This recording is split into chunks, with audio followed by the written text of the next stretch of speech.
Think about the last time your office did a remodel. Chances are there was some group of people who spent a lot of time thinking about the question, how do we set this thing up to kind of promote better collaboration? It was a good question. It was an important question to ask. Now you find yourself going remote. And I'm wondering if you're asking that same question, which is now, how do we create a virtual workspace that promotes collaboration? My guess is that you're not spending that much time on it. It's probably going something like this. Well, we normally had a Tuesday staff meeting. Let's just keep doing that meeting. And we'll do it now via Zoom instead of in person. And that's sort of it. I'd like you to think about this thing a little bit more than that. And the question isn't really around like which technology should we use. There's lots of tech out there, and you will find people with plenty of opinions about what's best. But let's say you've got an ecosystem of technology.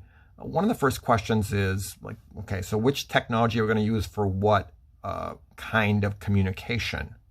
So when are we going to put discussions into Microsoft Teams versus when are we going to tie them to a project and maybe use something like Trello or Asana for that? Those are questions that need to be figured out.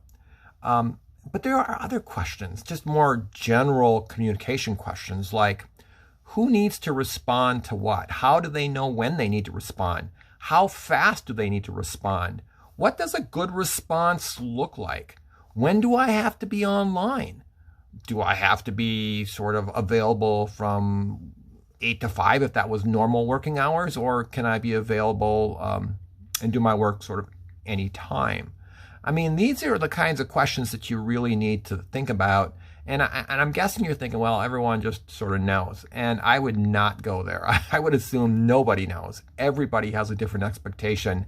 And unless you get some alignment around those expectations, it's going to be a mess. So I would suggest you sit down, you start thinking about, well, what are the key questions we need to answer, and then build a plan around that. If you need some help with that, I'd be happy to help you build a plan. Just give me a shout, and we'll work on it together. For now, stay well.